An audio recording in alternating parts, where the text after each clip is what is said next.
Welcome to the Behaviour Speak podcast. Now, here's your host, Ben Ryman. Okay, everybody, welcome back to the Behaviour Speak podcast.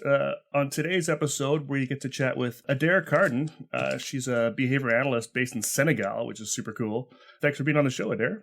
Thank you for inviting me. Super awesome. Adair and I met through a professional advisory board that we both sit on with the International Behavior Analyst Organization, which I'm hoping maybe we can do an episode about in the future. Yeah, super cool. So Adair, the reason I wanted to talk with Adair was obviously just because, you know, she's a behavior analyst on the other side of the world, and it's cool to hear stories about what people are doing around the world. But what was really cool was that she published a study recently based on her master's thesis called "To Raise a Child with Autism Spectrum Disorder: A Qualitative Comparative Study of Parental Experiences in the United States and Senegal." And really, really neat study. I don't know if you've ever read cross-cultural research, but there's some really neat ways of kind of comparing what things are like, you know, kind of for us over here in North America compared to other folks around the world. And we're learning more and more about the importance of things like cultural competence and cultural humility and kind of all those pieces. And so to be able to sort of understand how, you know, a family, you know, how the context of a family is so different in different parts of the world and how intervention can kind of be affected that way is really important. And so it's really great to see, you know, this kind of specific research, especially, you know, research that compares what's happening in a context, you know, a lot of that I'm used to versus a context that maybe I'm not so familiar with. So really neat stuff. But kind of before we get to, you know, the nuts and bolts of the study and the different things that she found, it'd be great that, Addie, if we could get maybe, you know, a bit of a background, kind of how you got in the field, you know, your origin story there, and then, you know, where you started and kind of how you ended up in Senegal. Sure. So I won't talk about what I'm doing in Senegal quite yet. I'm originally from Seattle area, San Juan Islands in the U.S. So I'm not sure how far I am from you, Ben, but it sounds like we're sort of in the same sector of the world. Yeah. Island life, Pacific Northwest island life, sort of. And my bachelor's is in psychology. I went to the UW in Seattle for psychology. And there I worked in some labs. I was in a genetics lab for a while for autism in the UW Autism Center for 2 years, and then I did 2 years working as a research assistant / coordinator for an early intervention study looking at 2 different models of ABA. So I didn't practice ABA during those 2 years, but I got to witness it on a daily basis. Particularly the ESDM model I found particularly engaging. So I was watching therapy during those years, doing all the data collection and stuff, and I started thinking about, you know, and it was early intervention, so it was 3-year-olds, 2-year-olds and 3-year-olds, which is my favorite age group of kids to work with. I was in preschools for a long time earlier.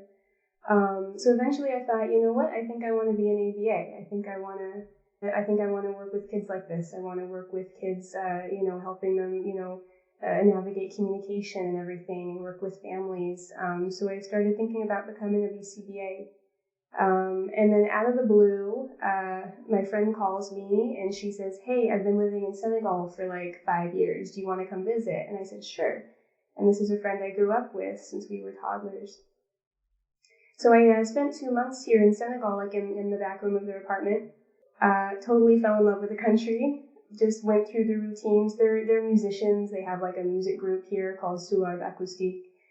They have some great Senegalese world mix music going on here. So I was immersed in their music scene, you know, doing rehearsals every day. My dad came down and recorded in their album for a while. It was super cool. And so I started thinking like, okay, I want to be here.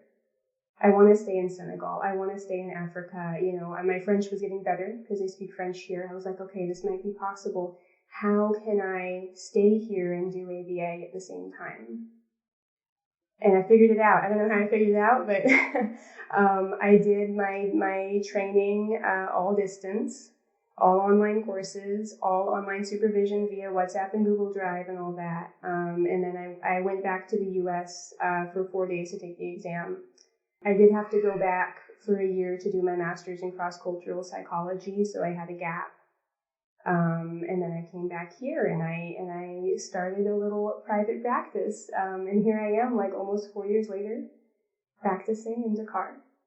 My best friend from childhood still lives across the street from me. Right on. And it's great. We see the family every day.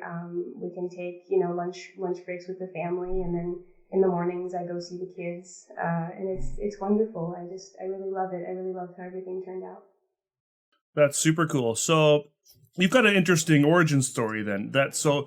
A lot of the folks that I've interviewed so far, and just folks in general that are my colleagues, typically their foray into ABA starts with university experience. So I guess you got that in common. But then it usually starts with a bulletin board with an ad for an interventionist, and folks are always looking for some kind of part-time job to do while they're in school.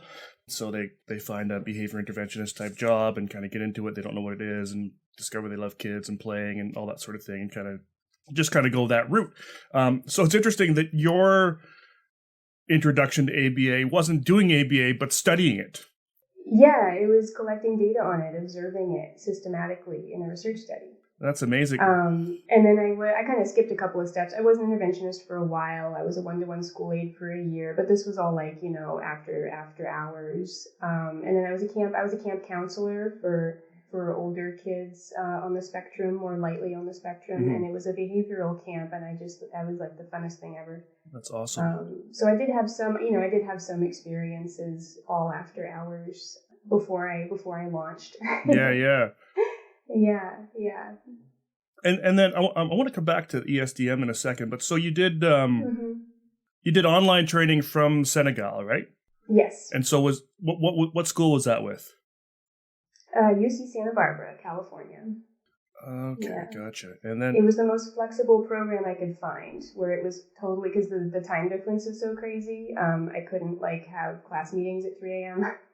They allow you to do it 100% in your own time. They just have weekly perfect self-paced deadlines, and also with the Wi-Fi situation here, I couldn't attend live meetings all the time, so they were very flexible for me. Was that just the VCS kind of sequence and not a master's degree? Because then you did the master's after? So I did the master's just before.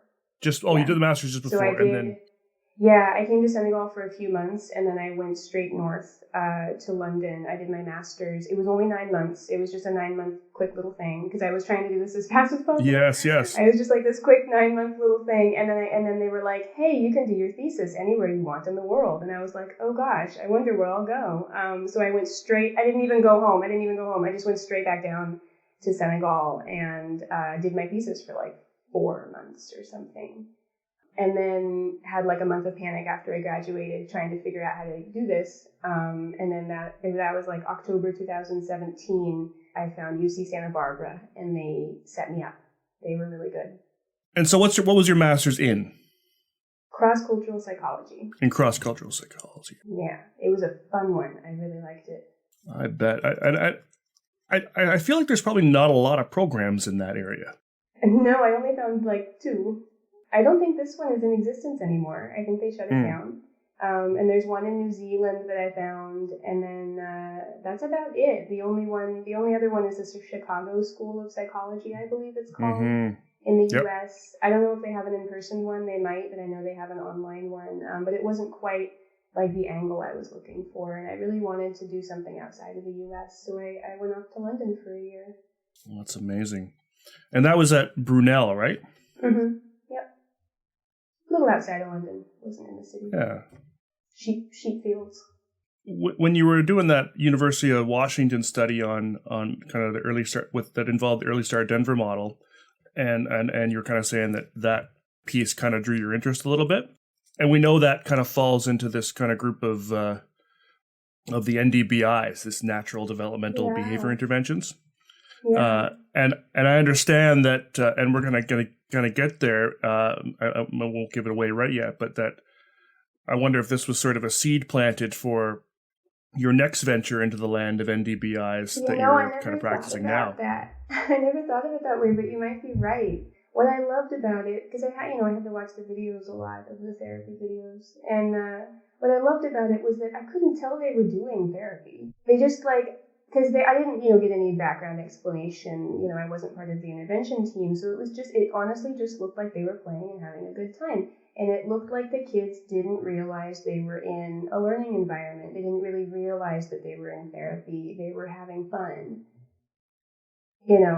Which is so different from sort of the more structured models where they're where you have tabletop time and you have your reinforcers that are very obvious, and everything's structured and there's rules, and it's and that was the other model they were comparing it to in the study.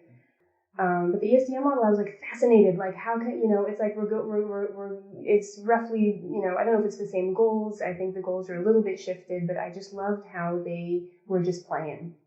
They were just playing, and I wanted to learn how to do that. How do you put that many amazing learning opportunities into an hour and have the child just be playing with you naturally? So I think when I got into my other stuff, you're right. It could have been a seed idea. It could have been, at the very least, I saw it and I thought, all right, this is the kind of therapy that I would want to do in the future, definitely. Yeah, very cool, very cool. So, okay, so now you're certified. You're in Senegal, which clearly, doesn't have, any ABA going on. Infrastructure. So what did you do? How did you make it happen? How did you make ABA happen? Yeah. Pure power of will. So I got certified in September 2019. So it's still, pretty recent. And I started out small. I had to spend 2 years not speaking the local languages because I didn't know how to speak them yet. Which was tough. This is not an English-speaking country. So I spent, I don't know, maybe it was a year and a half working with English-speaking families in their homes and supporting the children in their schools. So I was winging myself all around Dakar, and let me tell you what public transportation is like here. It's bumpy and dusty, and it takes a while. So I was doing that until French here is the working language. It's the career language. It's the educational language. So I had to prioritize French in order to function and run a business. So I was winging myself all over Dakar, speaking English for a year and a half or so, almost 2 years, until my French got to the level where I felt comfortable working with the local families and could, pull off a sort of air of professionalism, in this language that I was immersing myself in. Luckily, I had some high school French earlier, so it was sort of okay. But I hadn't practiced in about 10 years. So at some point one day, I had a professional phone call with someone from France that was an hour long. And I did the phone call and I hung up and I realized I didn't really have to think that hard to speak. I understood everything they were saying, and it was this light bulb moment, oh my God, I speak French. I just learned the whole language from scratch, just like that, and that was my threshold. I was I'm ready now. That's awesome. And I sort of had some French speaking clients earlier, but that was my threshold where okay, I can take on some more higher end clients now. And I switched, and I don't have, I have one English speaking family, but everyone else is French speaking now. So now that I'm here several years later, 4 years later, everyone's looking at me and they're so why don't you speak Wolof? Why don't you speak, the local African language? And I was oh my gosh, this is the next step. This is the next step, is learning. I have to, there's another language here that everyone speaks. It's the African language. It's the universal Senegalese language, and that is the next step for me. Is now learning that language from scratch, because that opens a whole door of, I would say, cultural competency, relatability, understandability. So that's what I'm facing now. Is Wolof. If everybody speaks French, then what, and I'm asking this purely from for those that might be curious, I've read the article, and we've already talked about this. But why do we need this other language? This Wolof. This is the African language. Yeah. There's several reasons I can state. There's several different angles you can come at this from. I guess a more practical reason would be not everybody speaks French. Okay. French is for people who have completed a certain level of education. French is for people who are at a certain level of work. And if you are seeking to work with more, I would say, local individuals, more like everyday man individuals, you need to learn Wolof, because not everyone will be able to speak French. So French is limiting in that way. And it does limit you as a practitioner from accessing different types of populations that are probably more representative of what Senegal is than the people who speak French fluently. So that's a mix. Another one is French is the colonizer's language. Senegal declared independence in 1960 very peacefully from France. And, there's it depends who you talk to about attitudes towards France. There's some sort of, I don't know, it can sort of seem as an outsider like a love-hate relationship sometimes, or like, this is necessary for survival, but like, we would rather speak Wolof if we could kind of attitude, because it connects Senegal to the outer world, but they do need to, and they want to retain their identity as well. So there's this sort of push and pull, like for French and against French. So if you only come in, especially as a white person, as I am, and you only speak the European colonizer language, it sort of comes off as you're not really trying. You maybe value the colonizer values more than the African ones. Perhaps your mind is a little bit closed to the values and the cultures that are here. Maybe you're not as open to learning. Maybe you don't relate as much to the people you're talking to. And that is true. There's culture embedded in language. Language is culture, and culture is language. And if you don't speak the local languages, there's whole layers of culture that it's just going to go straight over your head.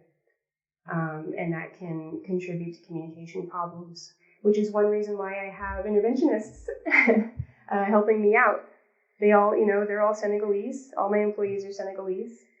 And it helps with the languages. It helps with the culture. I'm an outsider, and they get to be on stage. They get to be the ones who are interacting with a lot of the families in a different way than I get to. Really. That's amazing. Okay, that makes a lot of sense. So, from and I don't know how much history you know, and it's okay if you don't have it all. But my experience with colonization is limited. We certainly see it here in North America, of course, in a lot of different ways. But I think a lot of the colonization that kind of happened in North America started over in Africa. Mm-hmm. And so, I'm not looking for exact years.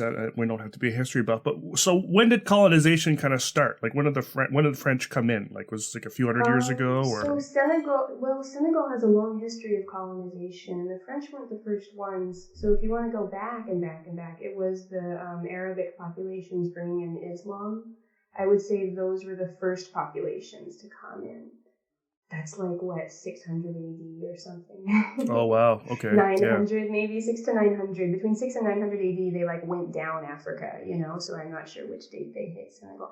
So that is overlaying an entire culture and language and religion onto what was here. Then we have Europe coming in, Portugal, England and France fought for a while over Senegal. England won the Gambia, which is a country inside Senegal. They just got that sliver. And then France, if you look on a map, there is a sliver that is the Gambia inside Senegal, and that's an English-speaking country. It's an English-speaking country, totally separate country, English-speaking.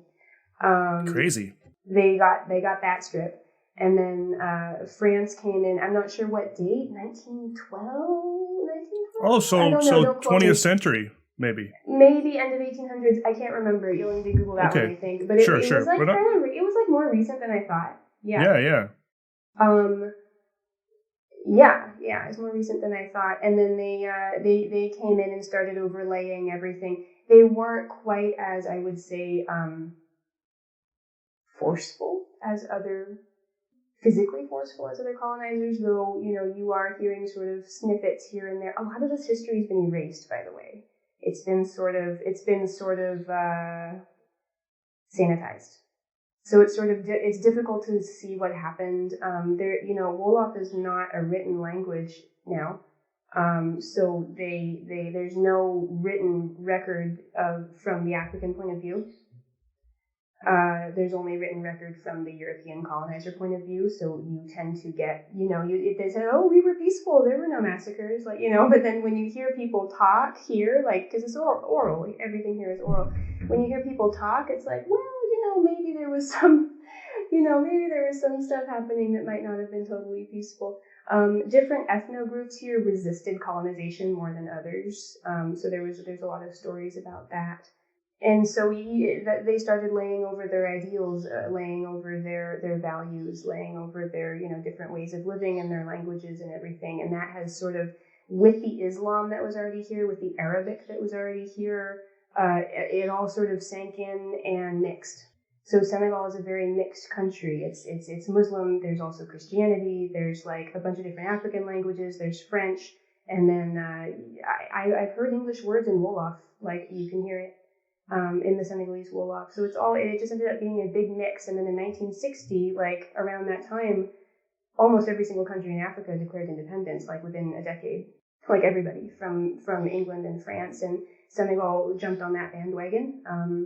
I'm not sure about the history there, but it was very peaceful, and they're very proud of that. Senegal is inherently a peaceful country, and they value solidarity among its people between religions, Muslims and Christians. There's friendships, there's family crossover. The peace for Senegalese is like freedom for Americans. If you take that away, what are you? And you see this in how they treat others who are different, whether we're talking about kids on the spectrum or foreigners. You see this gentleness, you see this respect, and they're known for their hospitality as well towards foreigners. There's a name for it called taranga. It's not just hospitality, it's a whole mindset. Mm-hmm. It's very unique in its way and how it's been handling this colonialism mix-up of things, and how it's moved on from that and how it's retained its own culture and values as it moves forward in time. Wow, that's really cool.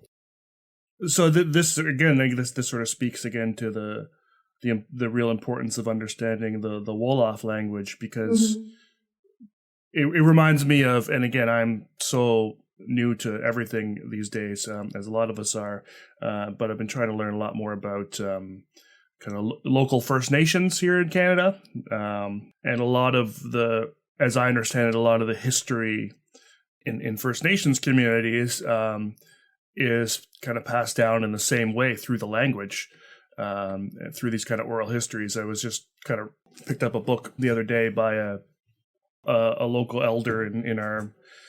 We live on the traditional lands of the Tla'amin First Nation, which is kind of in Palo River, which you were talking about us being kind of in the same geography. You were living in the San Juan Islands, which is kind of the southern point of what's now called the Salish Sea. Mm-hmm. And that's sort of just south of Vancouver Island. And if we go north about, 100K or so, you'll get to my island, which is Texada Island, and give or take 100K. I know because we do pre-COVID we would do a music festival every year, and the organizers only brought people in that were within 100 kilometers of Texada. And I believe we had someone from the San Juan area once, really? So I know it's around 100 kilometers. Yeah. But yeah, so being on those lands and of the Tla'amin people, we hear a lot about there's I was going back, I kind of lost my track, but there was a book that I picked up a couple days ago by one of the elders And apparently she is the last remaining living speaker of this particular language. And so, there's been a resurgence now, I think, because of that, but there's a fear of sort of, losing those stories because from losing the language. And so I can really see how that translates, in Senegal with Wolof, and how hugely important it would be, I guess, for you to one day get to the point of learning that language, because you're just going to have so much. You're going to have that history embedded in your interactions, which you're kind of missing now. I'm at the tip of the iceberg. I'm at the tip of the iceberg now. There's like 500 layers that I can't even see. 100%. And I've been here, 100%. I've been here 4 years and I've learned a lot, but like I'm just never going to see it unless I learn the language. Like you got it. And then there's the local languages. My husband is Senegalese. He speaks. There's Serer. He speaks Serer. And that's like a whole other universe. Every single language there's like a different universe. There's different knowledge. There's different practices. Someday, maybe I'll learn Serer. Who knows? It depends what my mental capacities are by the end of this. But, it's a whole different language. It sounds different from Wolof. It's a whole different way of living and thinking, and the culture is just totally its own thing. And there's about 13 different ones, I think, in Senegal. That was going to be my next question. Wow. Yeah, they don't call themselves tribes, because that word tribe is associated with violence and conflict. That's not how Senegal does things. So they call themselves. Oh, interesting. They call themselves ethnogroups. Yeah. Tribe is associated. Just want to touch on it. So let's say, tribe is associated with violence and conflict. That is interesting. Because you hear about it in other countries in Africa, right? You hear about all of these conflicts that are happening between the tribes in different countries, especially like around election times and times where those tensions are high, and that's not a thing here. Everyone gets along, and that's one of the greatest values that Senegal has to offer. They're really good at it. They're really good at keeping the peace, doing anything they can, anything to keep the peace here. And between religions as well, yeah. Oh, that's amazing. And I love that sort of peaceful angle that they have. Just kind of, I'm stuck on the word tribe here for a second, because, and again, I think this kind of circles around the whole cultural humility kind of piece, in that there's been a lot of discussion kind of recently in our field in the West, since George Floyd and whatnot, about a whole bunch of different really important areas. One which some people don't consider as important, I think, is just language, and so use of terms that kind of have a origin in slavery, and some of them are pretty blatant, and some of them I hear from, say, Black communities, they don't really care, like the master bedroom being associated with slave and master. There's actually a term in sound recording. I didn't know and that. I think and there's a term in sound recording where, and again, I'm probably butchering this, but basically where essentially one input is called the slave and the other input is called the master. Are you really? Yeah, and it's just a sound. It's a technical term in sort of the engineering areas, and they're looking at removing that. And there's a lot of these different sort of terms. And tribe is another one of these where there's been a lot of different sort of, particularly on social media, where these groups that have kind of, got together and called themselves, the whatever tribe. Yeah. With the intention of sort of trying to describe themselves as some sort of cohesive group. But with sort of all of this discussion around kind of the appropriation of terms for different cultures, it's been said that maybe we shouldn't be using, or sort of appropriating the term tribe because it's meant for sort of this group. But I've never heard it. We don't use the word tribe because it's associated with violence and conflict. So that's sort of a whole different level where you're in a continent where the word tribe, is appropriate. It's appropriate and common, and that's where it's from, and it's meant for sort of those different populations. But then you dig deeper into, the Senegal perspective, for example, which is very peaceful and kind of pacifist. Yeah. I was corrected. I was actively corrected. They were like, we don't really say that. I was like, oh goodness, okay, sorry. No, and I think that's really important.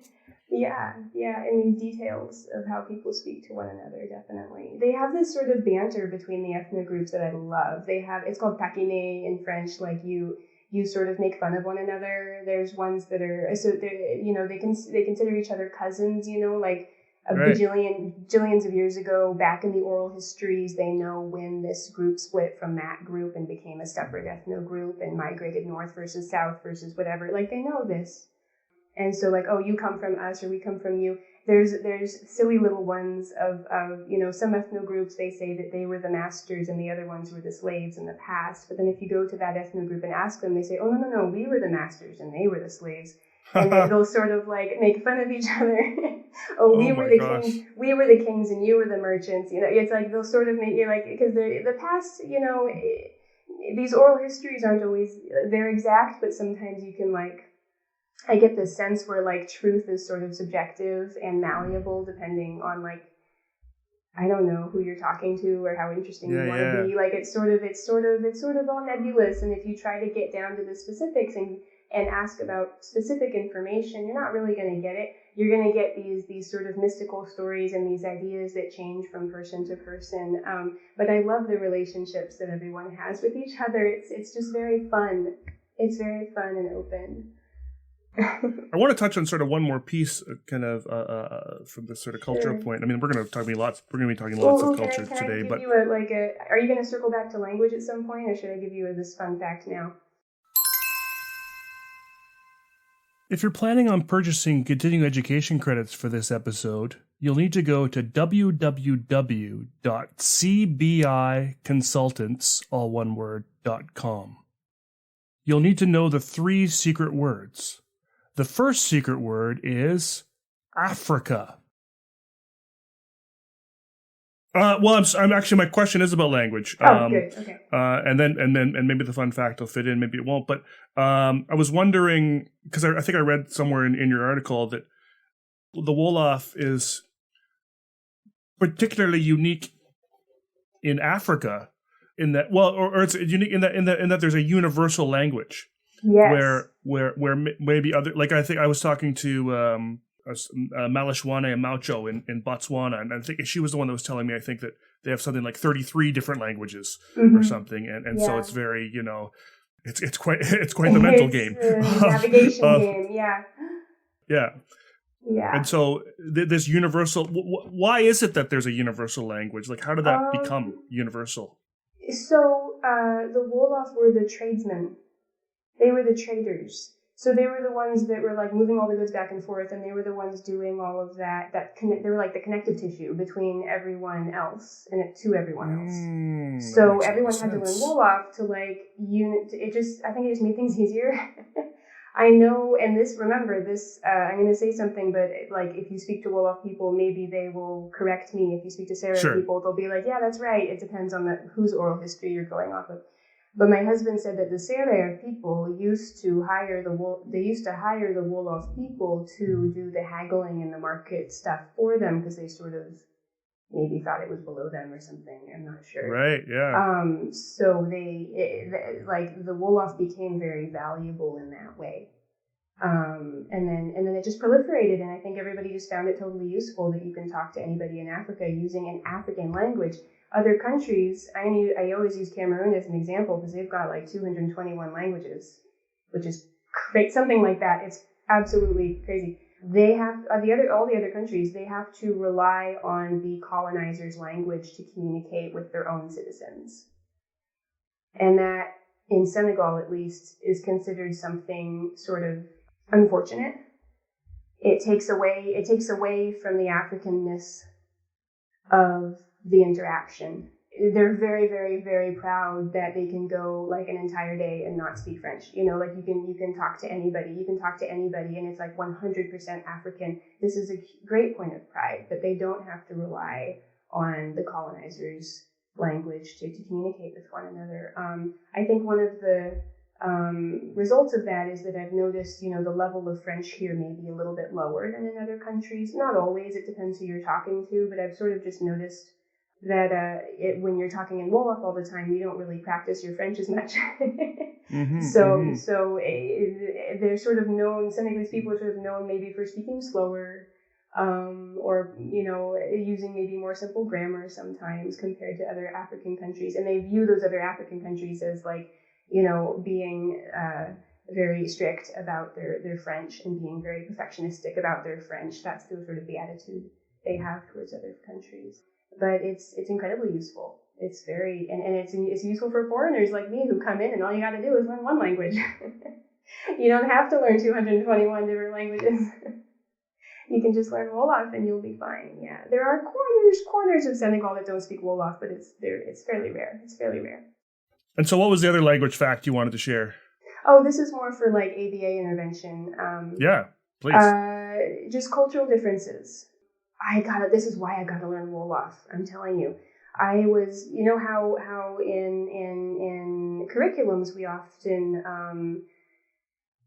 do emotion awareness curriculums with our kids, naming emotions, recognizing emotions, reading faces. Okay.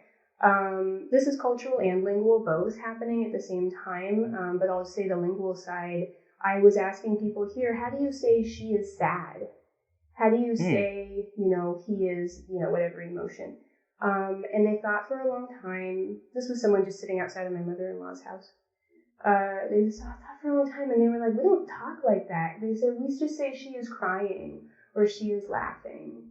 And it dawned on me like, oh my God, there's no emotion words. Or maybe there are emotion words, but maybe they tend to use verbs.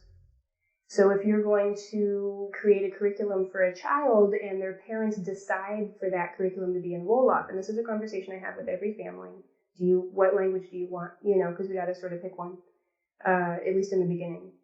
That these are factors. Like we can't forcefully teach someone the word sad if that's not going to be reinforced or used in the house. And so they approach emotions in a very sort of, I guess compared to our culture, it can almost seem superficial, but it's not really like that. It's more just like you're using verbs instead of nouns or instead of adjectives, to describe emotions. So this is why it's so important to know the local language, because it's like that changes the entire perspective and scope of how we deal with emotions. Yeah. And how we teach emotions. Yeah.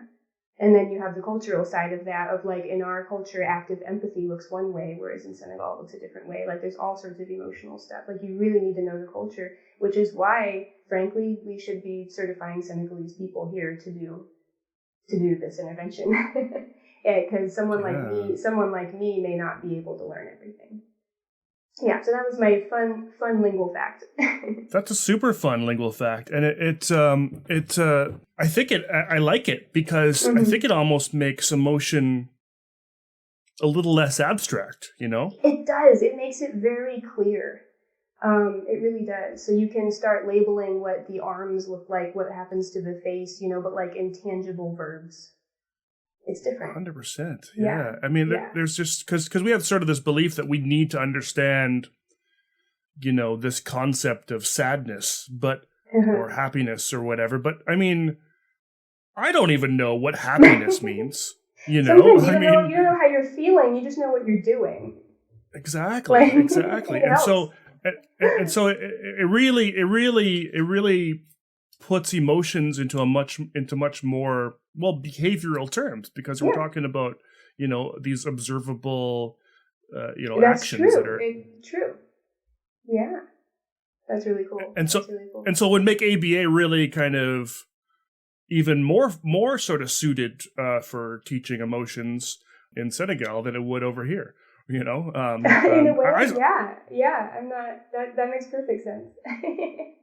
I struggle with teaching emotions out here, and a lot of it I think is partly I have ADHD, and so I sometimes struggle with kind of some of that abstract stuff myself. But yeah, just he is crying is straight up the same every time. She is laughing. Yeah, like it's very. So we do some sort of like facial recognition, but it's I've ended up toning it down even in my French practice. Like if I'm working with a child in French, I've sort of like found myself not really focusing on the emotion words as much. And you know, emotion words, they have like a whole spectrum. It's like you're sad, you're disappointed, you're, I don't know, there's like all these different words for sad. There's like these synonyms in French and English, and like just to simplify it into one word, like they'll say that they're pouting, like she's pouting or she's crying, but like it just makes the vocabulary that you have to learn so much smaller, like the amount of words you have to learn. And so even in my own practice, I'm sort of like shifting how I do that.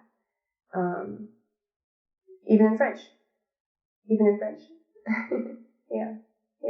Let's dive in a little more to your practice and kind of what that looks like, since we're kind of on the topic, and then we'll try to finish off with talking about the paper. So we kind of alluded at the beginning that your kind of initial foray into ABA involved, learning about ESDM and being a natural development behavior intervention, and then you now employ an NDBI sort of model again in your current practice. Can you tell us a bit about what that looks like? So I'm doing practice from a PRT perspective. I've chosen that. It's called Pivotal Response Treatment, developed by Kegel and Kegel at the UC Santa Barbara Kegel Autism Center.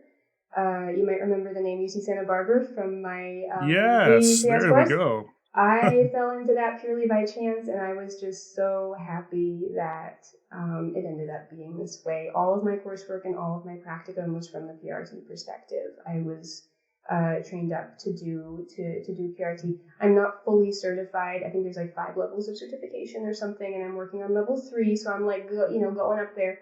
But I've been doing this since 2017. I've had fantastic support from a supervisor and mentor, Dr. Sunny Kim, who was at UC Santa Barbara, I believe.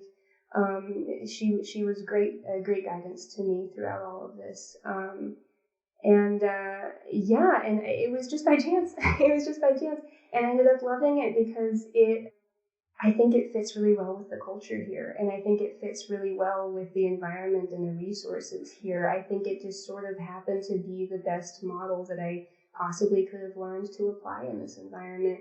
I never really, I've never been a BCBA in a Western country. I've never been a BCBA in the States. I never really learned. I did like a 14-hour training on DTT, but I never really learned how to do, I guess, more American style or more, I guess, structured ABA that you see like in YouTube videos, and what we saw in our courses. Sometimes I do PRT, which is much looser and it's naturalistic. It's what is that acronym? NDBI? Yeah, I forgot. I should know this. But it's a naturalistic intervention model that is founded in the child's initiations, especially the first words program, which is what I use when I work with my little ones. You're not the leader, the child is the leader. And you can propose activities, but you are not in control. You are not the one that's leading things, which I think is common across most, naturalistic methods. There's NET and other ones. But you apply that to everything. And one of the other reasons why I love it is it heavily emphasizes the child keeping track of their own behaviors, self-monitoring. It heavily emphasizes working with each member of the household, each member of the community that the child is exposed to. You can even totally do away with interventionists, and they probably prefer it that way, having the supervisor work directly with the parent in parent coaching, directly with the teacher, directly with the aide, directly with the nanny, whoever they interact with on a day-to-day basis. They're viewed as the best interventionist than any trained interventionist coming in from the outside could be. And so I've sort of started, I'm sort of doing both now. I have interventionists doing the first words, language stuff, plus, some other ABA things thrown in there. But I also have clients where there's no interventionist, and I'm working directly with the parents, doing parent coaching. I'm coming to the house, I'm going to the school, doing school support. In the house, PRT is really cool because they really emphasize using what's already in the house. not necessarily bringing outside materials in, which is so great for Africa. In a low resource environment, it's really hard to find toys. It's really, really, I cannot tell you, it's like really difficult to find toys and books, near impossible sometimes, far, far out of budget for a lot of families. And it seems to be not really within the culture as much. Most family houses, traditional family houses, there just are no toys. The children play with what's in the house. They play pretend with each other. They do a lot of work around the house. They do a lot of chores. There's just different activities. There's not really toys. And so PRT was sort of poised to blend in with that and to work well with that. Yeah. In these homes, there's not a lot of privacy. You'll have maybe 4 rooms with 12 people in a courtyard. So finding a space, I remember in my UW days, you had to sort of, one of the criteria for the family is that they had a private space with like a table and chairs and a place that you could put the toys and do a private therapy session. That's not possible here in most families. There's just no privacy unless you're like in the bathroom. And even then in my mother-in-law's house, the door doesn't really close and the dog is coming in and all the kids are there. It's like you don't have privacy like ever. So PRT says, hey, there's people everywhere. Let's use them. Let's interact with them. Let's do social skills. Let's coach them. Like PRT is fantastic at addressing every person in the household. It is a bit of a puzzle making sure, coaching 12 people is not the same as coaching 1. It's like, it's a whole thing because everything gets diluted. So you have to pick and choose, who are the main people. I just think I'm just fully convinced that that's the model that is the easiest to run here. I've been blessed to have access to toys through donations, through just my own tenacity, going to all the outdoor markets, every weekend trying to find toys. So I can do more like classic ABA, like how you see. I can have toys, I can bring toys to the houses and I can bring kids to my therapy room here and use toys. But it's different. Like we don't really do that many cognitive tasks because kids don't really do that at school or at home. There's no materials for that. So I sort of am doing different things, I'm doing things that require less materials, sometimes even in my own room where I have them. That's something that I've noticed how my practice has been evolving over the years, is that even if I have the resources, I've been sort of just veering towards what they would be doing in the Senegalese household anyway, which I believe is good practice. It's culturally competent and it's skills that are going to be reinforced in the natural environment. So yeah, that's my little plug for PRT for Senegal and perhaps other countries in Africa that are similar. Totally, yeah. I mean, lots of cool stuff here. So, I mean, first off, just looking at this purely from a, karmic fate perspective, that you would happen upon, the one school that offered everything online for you, and has this sort of model that fits perfectly in the country you're in. I mean, the chances of all that seem pretty. It's like meant to be. Yeah. Yeah, and I know there's a lot of spirituality practiced and whatnot, and beliefs and that sort of thing in Senegal, and so I could see even some of that playing a part, which is super cool. Yeah. And I didn't, and I, certainly when I looked you up and found your article, which we're going to get to soon, that's what I wanted to talk about. I had, and I sort of had in my brain, one day I want to track down someone that does PRT. Cool. I don't know anyone. I know there's people in Nova Scotia in Canada for some reason. Just as a tangent, the province of Nova Scotia, the provincial model of intervention is all PRT. Oh, cool.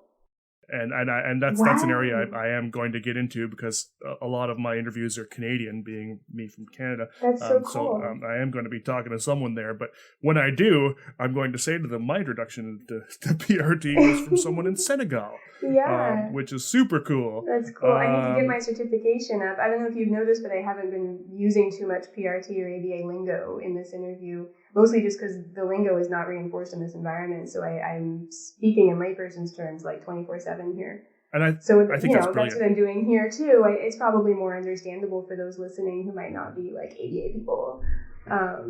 Yeah.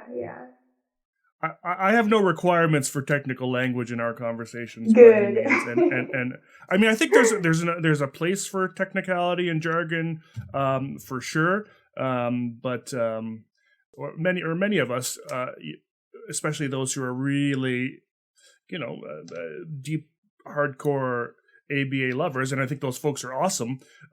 Sometimes we forget that there's layman's terms that we need to be using. Yeah. And there's lots of conversation about, translating stuff into the right language. So the fact that you are using the layman's terms all the time, I think is probably...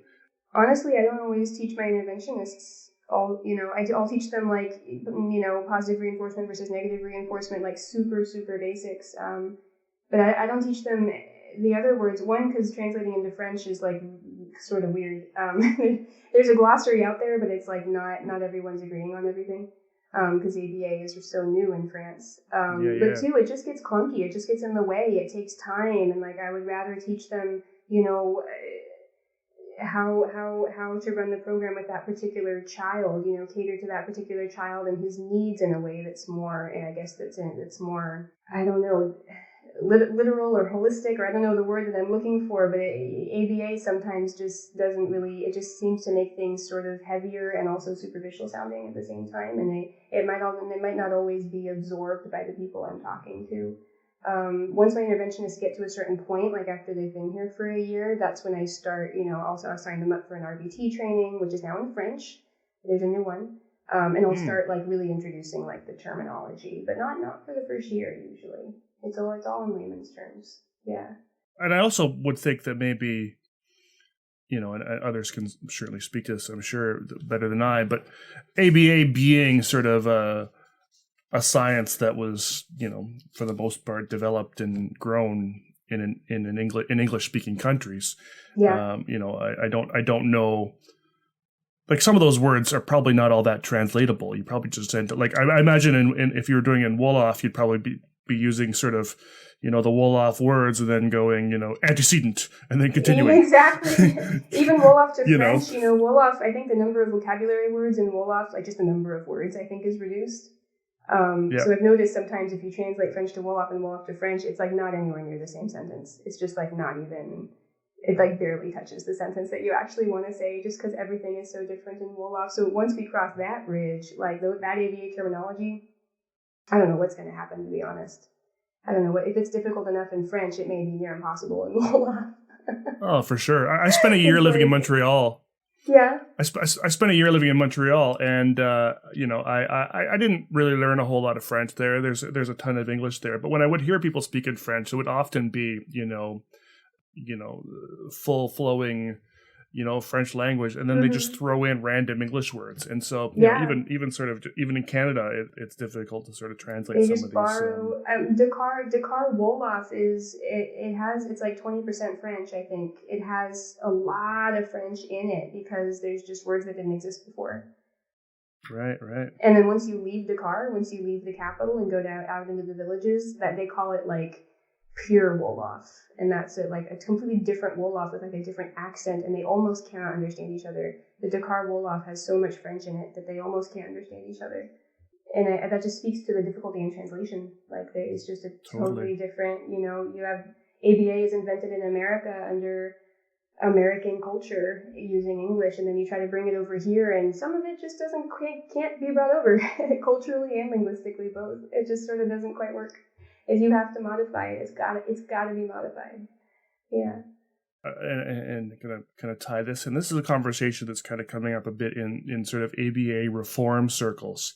Mm-hmm. And so there's a lot of discussion around ABA reform, and I won't get too much into it. Folks can find lots of resources on there, different things like abuse and whatever. But some of these reformers are also talking about things like what you're saying, in that modern day, present day ABA, where, maybe a lot of that sort of negative connotation of the early days is gone.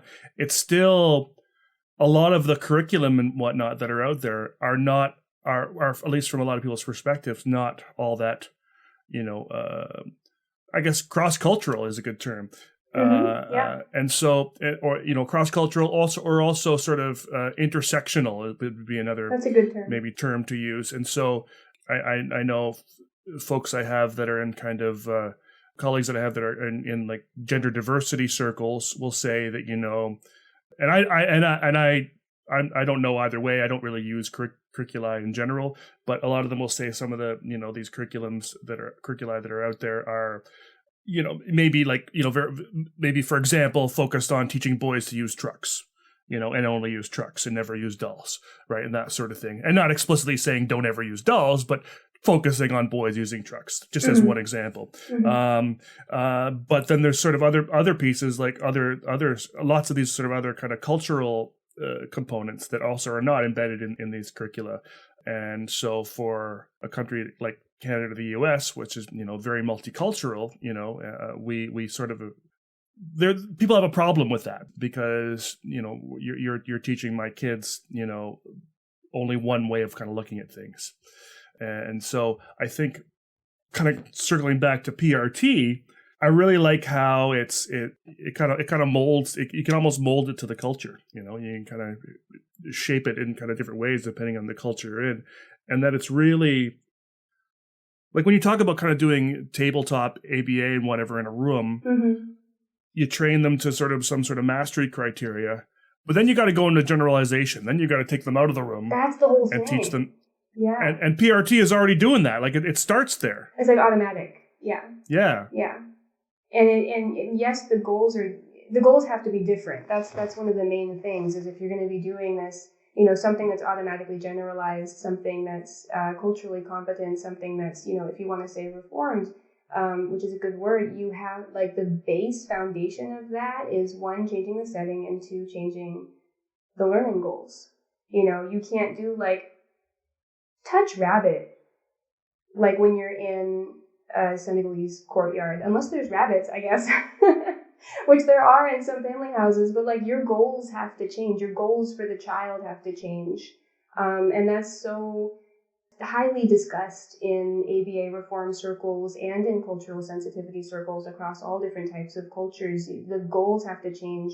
And PRT is also good at, you know, child initiation and child motivation, the foundation of which is when the kid is older, they can have a say in the goals. And their motivators are going to be what is used here. Mm-hmm. And that can be applied across all different groups, you know, any culture. And that's my main, that's what I like about it is you need to sit down and rethink the goals. I use various evaluations in my intervention. Abel's, Vineland, you know, all that. The longer I've been doing this here in Senegal, the more I've become tired of repeating the evaluations, and then like maybe a quarter of the items or more, maybe 50% of the items are not applicable to this environment or to this culture. I just can't. Like, can the child use a fork? Well, no kids use forks here. Nobody uses forks. Can they read a clock on the wall? Well, nobody here has clocks on the wall. That's not a thing. You know, like they're like, can they use certain types of toys? Can they stack 4 blocks in a row? I once gave my blocks to an interventionist and just had her, you know, play with them for a while I had to go do something. I came back and the blocks weren't touched. And I said, "Are you guys okay? What, you know, are you good?" And she said, "What do I do?" And she'd never seen blocks before. That's amazing. This is like a 24-year-old, you know, she'd never seen blocks before. I was like, oh gosh. Yeah. Part of the training curriculum for interventionists, if you're going to do the classic ABA with all the toys and everything, you have to teach all the interventionists how to play with the toys, and then you have to go backwards and teach creativity. So you teach it like how the toys are supposed to be used, and then after that, you can start teaching creativity and cool alternative ways to use the toys. And then they would teach all those skills to the kids. Well, if the kids aren't going to be exposed to that in the household environment in the first place, do you need to do this? This is like months of training before you can even get to like RBT training, you know? You got to reform the goals. Like you can't, like the Abels or something has like a block stacking measure. It's like I have to skip most of the goals. I know, you have to build your own new towers. Yeah, it's like I need a new evaluation for Senegal, or we can just scrap the evaluation and do it a different way. But like this isn't really working. Yeah, no, I'm just imagining sort of because for those that aren't familiar with maybe the Ables or the VB map or something like that, or even EFL, they use it almost looks like little blocks almost like in an Excel sheet, and they kind of stack. And as they become competent in things, or if they've already learned things, you shade those in. And the idea at the end is you have a fully wonderfully ideally you have a one color tower, but you might have some different color towers. Your tower sounds like it's like a Jenga tower that's about to fall. Exactly. There's gaps, and you don't want the gap. This is what I'm so careful on when I do my reports. My reports are nothing like how we do in the U.S. because I don't want the gaps to accidentally or have people look at it and think that like, oh, the child doesn't know this, it's the child's fault. And the Vineland scores have to be reduced because if it's a non-applicable, you score it as a 1 instead of a 2. 2 means mastered, 1 is sort of maybe or not non-applicable sometimes. So if it's not applicable, they're going to get a bunch of 1s instead of 2s, whereas in the American environment, maybe they would have been perfectly capable of learning this. Maybe they would have gotten 2s. All the Vineland scores are lower. So I stopped giving the Vineland score tables, and I did, because it's all lower. It does not, it's like, oh, this kid is at a 2-year-old age level and he's 4, and I'm looking at him and I'm like, I don't think he's at a 2-year-old age level for this domain. So I have to redo my reports. I have to do mostly qualitative. And I have to compare. It's just like I have to compare the child's scores to his own scores in the past instead of to American typically developing children, which is what the scores want to do. I can't do that because that's just not applicable. I can't give age equivalents because those are based on American typically developing children. I have to scrap it. It's a whole thing. This opens up the door for a whole other line of questioning, which I'm afraid to go. Not afraid to go down. I'm excited to go down. But I will go down slightly. Just now it gets me thinking of sort of immigrants. People coming from. Oh man, right? Someone coming from Senegal, say to the States. Their kid gets a psych ed assessment when they first go to school, and it paints this picture of them being, totally inadequate, millions of deficits, and all these sorts of things. Not including the language barrier during the assessment. Yeah, 100%. Yeah, if you can even get to that piece, and it really paints a picture of a kid with, who's really, really behind. Yeah. Yeah. When in fact he could be perfectly capable. He just hasn't been exposed to these ideas. Some of these are ideas. Some of them are objects.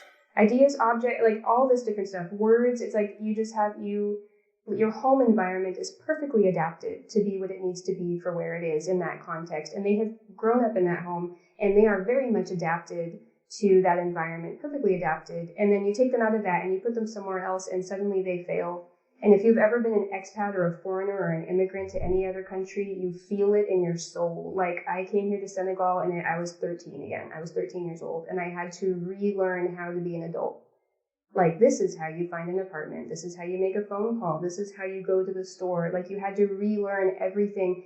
And it's true that some people, maybe they don't have the perspective and they think that you're kind of slow.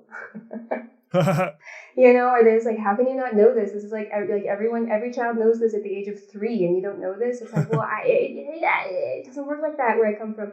Immigrants, I'm sure, going the opposite direction, they have the same thing. And if that ego hit, if that self-esteem hit starts at age 6 or 7 or whatever, it could have drastic consequences just because we are kind of rigid and we have our evaluations, our psych evaluations, which are built to discover where the holes are, where the gaps are, where the deficits are. My first thing I say in my reports, like my first page, is all the strengths of the child.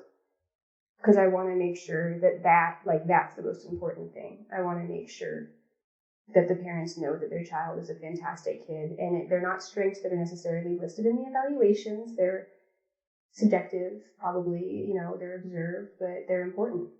And you got to start there because that's validation. That's validating the child as a person. The second secret word is Senegal. Senegal. Kind of last piece this makes me think about now too is a kid coming over from, say, Senegal to the States, gets assessed by a system that doesn't take into account any of those cultural components.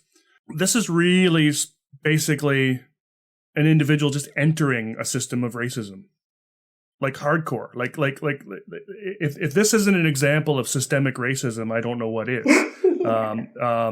That our entire system was designed and tested on to make you fail and paint a picture of you as being someone lower than us because of these assessments that we're doing in North America on you coming from a different cultural background, which would be the same for any sort of, even second, third, fourth, fifth generation immigrant living in North America who was born there, but is still subjected to sort of that. And there have been studies found. There's evidence now that if the child is primed to think that they might fail because of all of these effects, then they're gonna have a larger chance of failing. They're gonna have a larger chance of maybe worse scores in math or something because they've been primed that way because all of the evaluations and all the assessments and everything have been created for someone else. And so that maintains that cycle that, oh, they're not good enough, they're not fitting in, this is not where you belong, this is not your place, this is not for you. Like, it keeps repeating that attitude through the generations. Okay, so we're kind of started touching on sort of some of the stuff that the way people kind of approach things in North America and the way people kind of approach things in Senegal.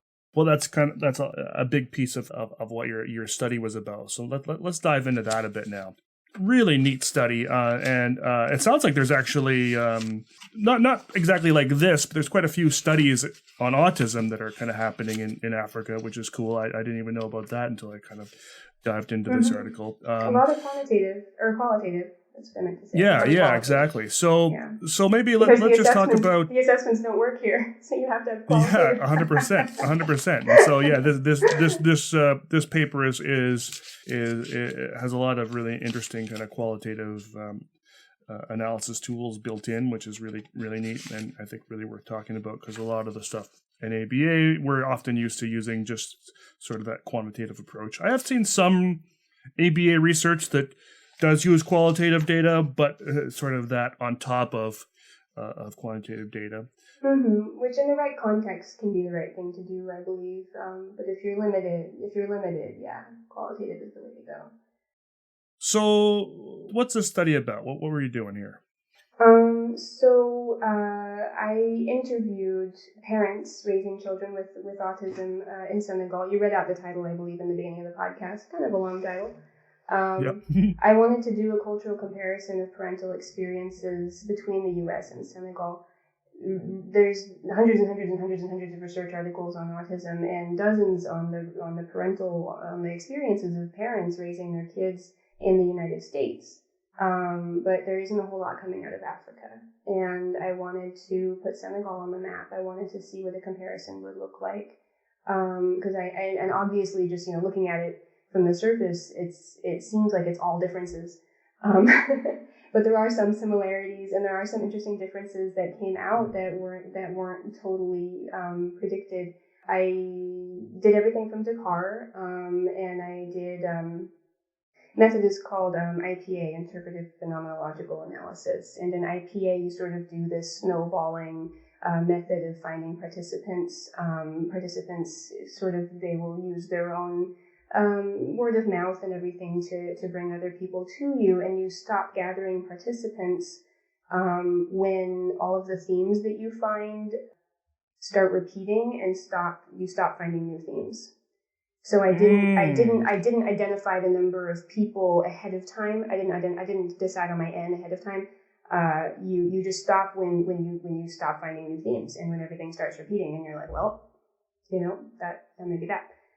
So it ended up being exactly 7 and 7. It just ended up being that on its own. 7 American families and 7 Senegalese families.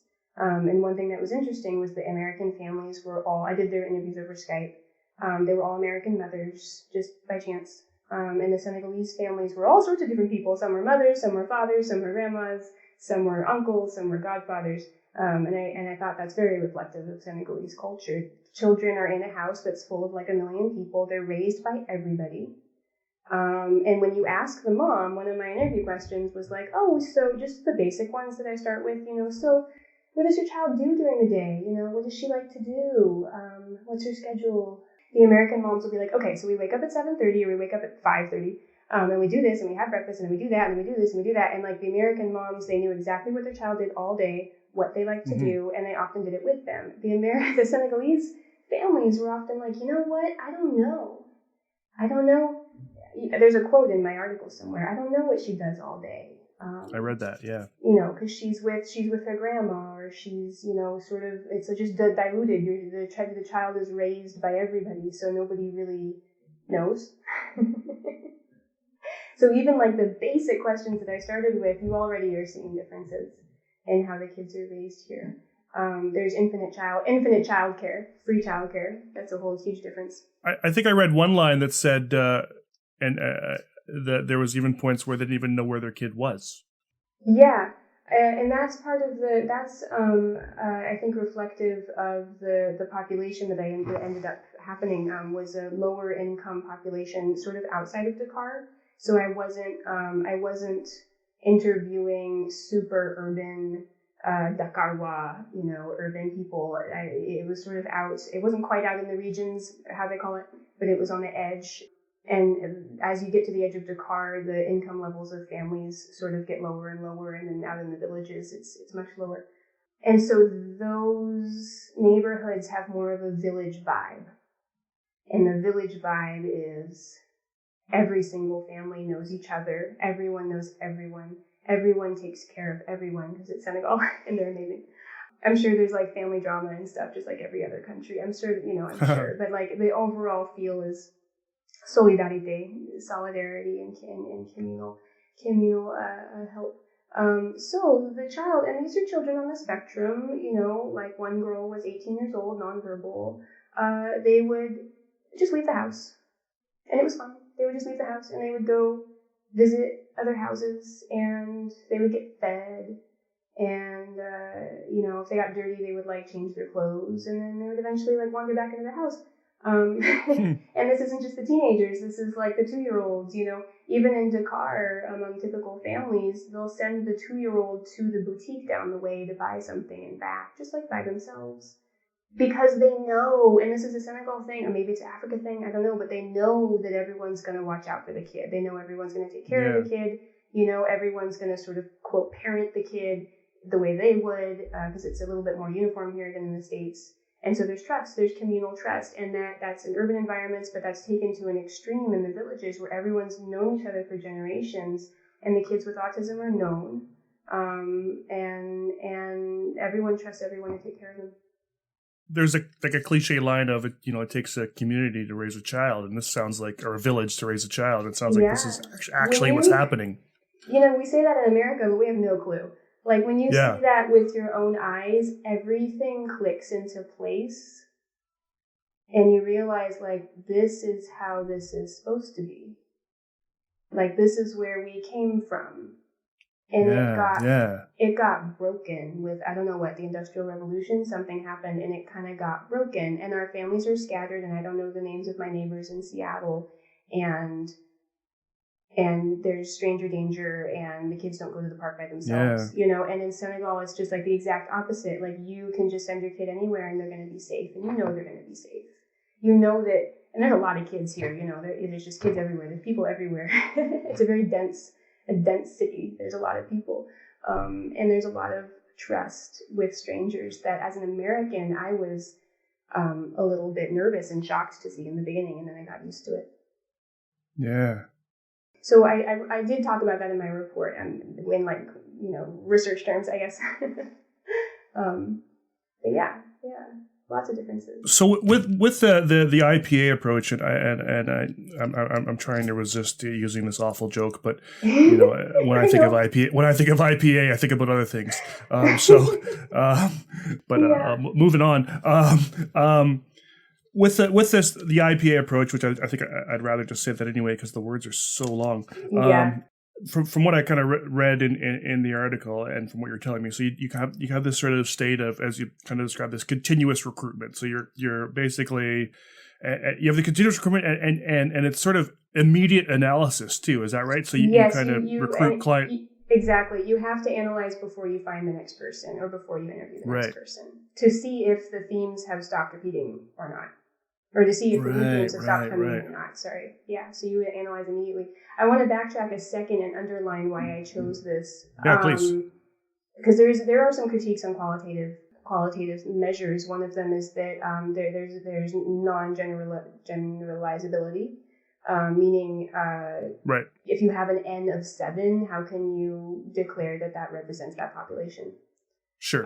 My goal here was not necessarily to represent the population, but to give a snapshot into this community. And what can be useful, especially in countries where there's no prior research, there's nothing quantitative happening. In this situation, you don't even really know what to look at. Mm-hmm. You don't really know what to measure in a way that's culturally competent. And so this allows you to start identifying variables for future quantitative analysis. So I wasn't necessarily trying to declare, like, this is how it is in Senegal, and I'm a foreigner anyway, what do I know?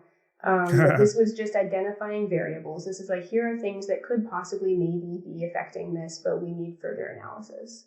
So that was the goal. That was the goal here. Yeah. Okay, cool. So with that process, so essentially you do that continuous recruitment until you get until your themes kind of are starting to be the same. Yeah. And then Eidic reduction, I think, is in there somewhere. Eidic reduction, there's a lot of terms. Yeah, there's right here. So it says my co-author Tara Marshall. She's the qualitative analysis guru in this. So shout out to Tara. Yeah, thank you, Tara. Looking at kind of just your method section, so it says within IPA, eidetic reduction, which is, i.e., distilling the essential components of a given phenomenon, is achieved by extensive review and thematic analysis of interview content. It focuses on the understanding of the unique perspective of each participant, and then they do some comparison across subjects after you do the individual piece in there. And so the results, I guess, of any kind of, maybe IPA kind of approach is that you then kind of come up with some succinct themes, right? Yes. Yeah. Each country group, the Americans and the Senegalese, have their own theme books by the end. Gotcha. And with so themes and sub themes as well within those themes defined. And so what kind of themes did you come up with?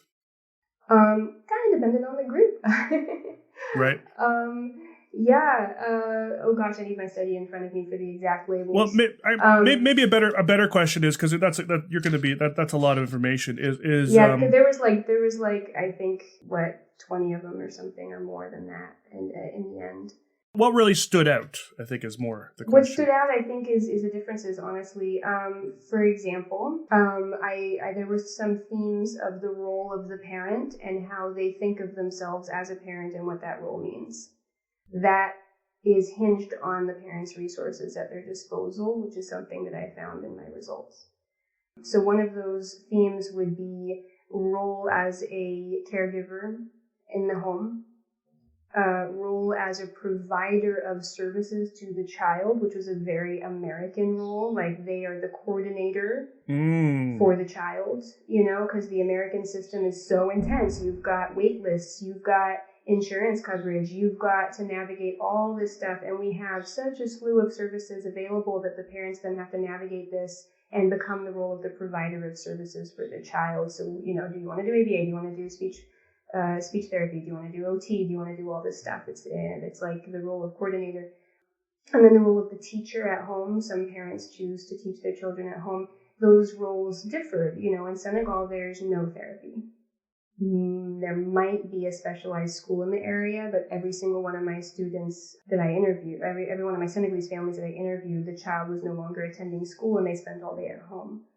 So the role of the parent is more caregiver and teacher in the home than provider of services. Another American role was public advocate for their child, because you'll be in IEP meetings or any kind of other meeting, and you have to advocate for your child's needs. You know your child better than anyone, and or you have to advocate to the insurance companies that don't want to cover something, or you have to advocate, you have to fight for your child all the time. That didn't really come up in the Senegalese ones. They advocate for their child, I guess, if there's stigma, but that the stigma even seemed to be reduced compared to the American experiences. The Americans had all these stories about negative stigma they were facing, and then when I asked the Senegalese families about it, they couldn't really think of any examples of negative stigma, except, they stare at him on the bus. So being an advocate for the child, that is a little bit absent because there's just no reason yet. Right. There's no reason yet. He's at home all day watching TV. She's at home all day sitting in her chair. So who are you going to advocate to? So that was like the role of the parent category, and then you had subcategories under that. And there's all sorts. I guess if you have my paper in front of me, you can like pinpoint ones if you want. I can talk about them. Yeah, well, I mean, I think that was an important piece. I mean, there are, we think we're, I mean, we definitely are privileged in North America to have, access to some of these kinds of modern and very stressed as well. Exactly, yeah. So, but the problem is we've created this massive system that's very funding dependent, that has lots of options in it, but to like I think I like the term navigate to navigate this system is it's like a full-time job. I've seen many a parent that basically have become in a lot of ways they're already experts on their children, but they've become experts in autism, experts in ABA, and they've done so much studying and they've read more books than I have. Sort of in the field in order to sort of try to successfully navigate that system. And so, but where there is no system in Senegal, right? Yeah, because there's nothing to navigate. Who are you going to fight against if there's no one there? And then another one, and the Americans. This is totally subjective. I didn't measure stress at all in my study. The Americans were so much more stressed out than the Senegalese. You could just tell.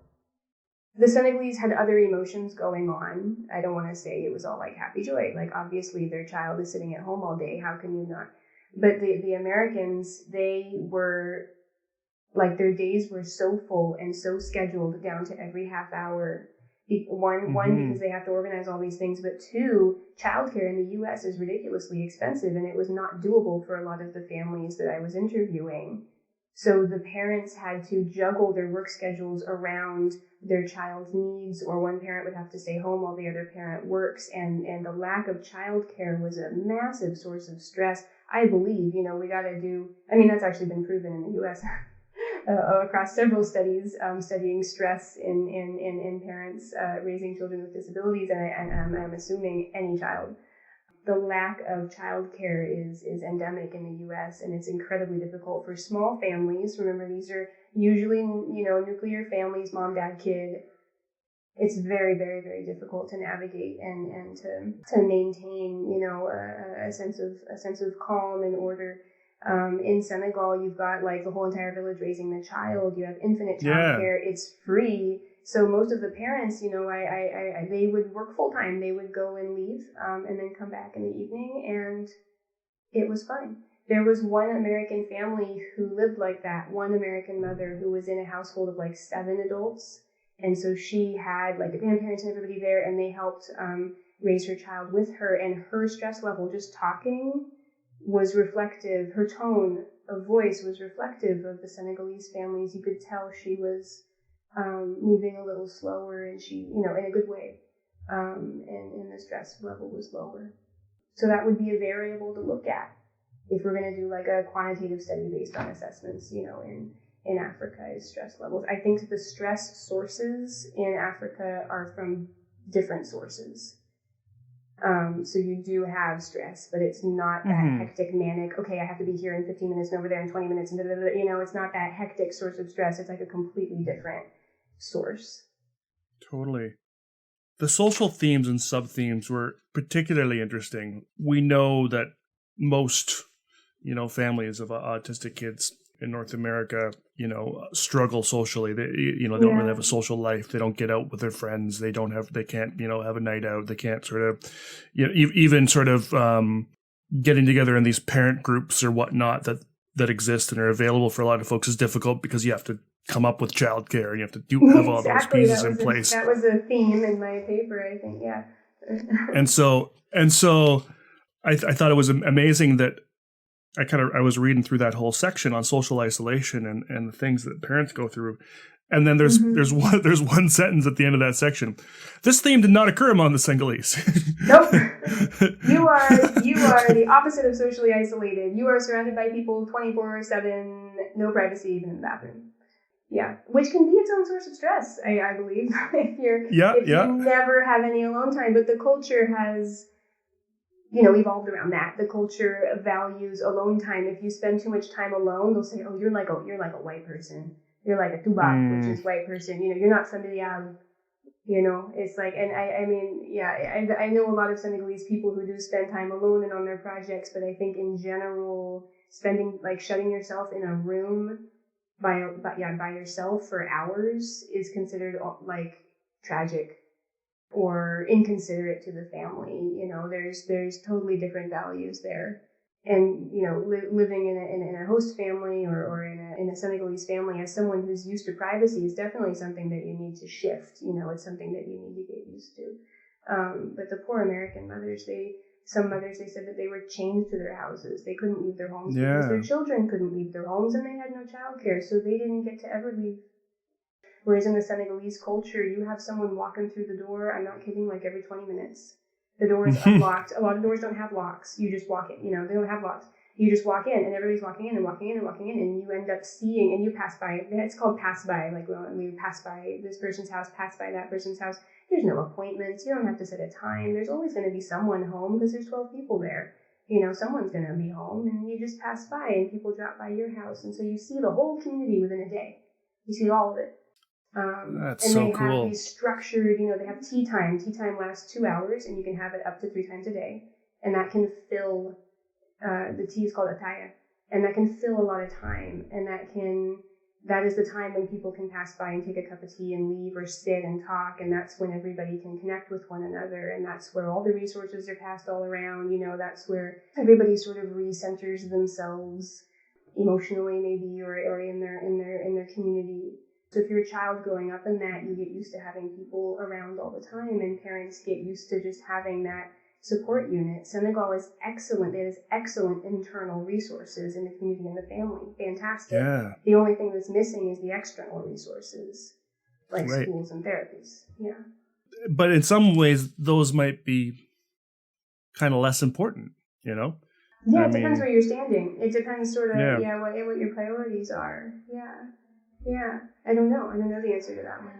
Yeah, no. But again, I think, kind of dipping back to the PRT just fits so nice in this. It just fits so well. Yeah. It can capitalize on these amazing internal resources that the family has.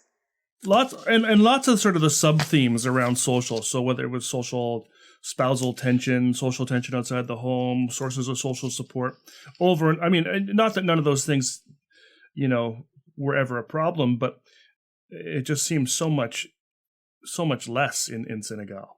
The tension, the lack of support, all those sorts of pieces that families and that North American mothers were experiencing. Yeah, it depends. One thing I've learned here is it depends on the family very much so. So there was some tension in Senegal. There is definitely stigma here. I don't want to say that there isn't. But a lot of it happens quietly. It happens in a more subtle way.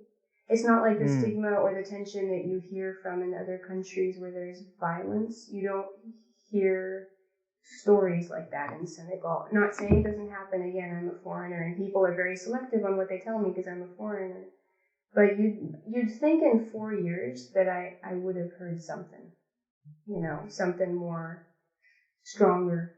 And you just don't hear that. You hear some parent blame, she didn't obey her husband, so that's why her child is like this, kind of little things like that. A lot of families don't believe it. Some families do. Totally depends on the family. There's little things, but it just doesn't quite seem as strong. In America, we have this culture where we're very vocal about our personal thoughts to everybody. We teach our children to talk about their feelings and talk about their opinions and their thoughts and advocate for themselves. And that may translate into being more vocal about, what you think of people and what you think of what they're doing. In Senegal, there's a more culture of dignity and humility. So you may not always say what you think. You may not always talk about yourself. So if someone's having thoughts, they may not say it, which may reduce some tension, but it could also create tension in other places. I think it's much more complicated than, how the study is able to illustrate it, which is why we need more research here on things like this. We need more research on stigma. The interviews need to be done by a local person in the local languages. I know, and I listed this in my limitations, I know that people treat me differently, so they may not be talking about everything. Privacy was a huge issue in the interviews, because you just can't find privacy anywhere. And with the transportation, you can't always bring people to a private place, so they may be watching what they're saying, because there's everybody's there, that kind of thing. So I do think more research is needed into things like stigma, into things, that may have especially a more emotional component, done by a Senegalese team in Senegalese languages. I really think it's important. And absolutely, yeah. Yeah, but I'm curious about the stigma thing, because you hear stories from all over Africa about children being hurt, and I have never heard of that here in Senegal. So I really think it's important to do more studies on that, to find out more information. Maybe not comparing to a Western culture this time, maybe comparing Africa across Africa, because Africa is huge. You can't treat it like it's one thing. You got 13 or 15 different ethnogroups in Senegal alone. Like, it might be more useful to start looking across ethnogroups or looking across countries in that way. The third secret word is cultural. It's really easy for us, over here on our side to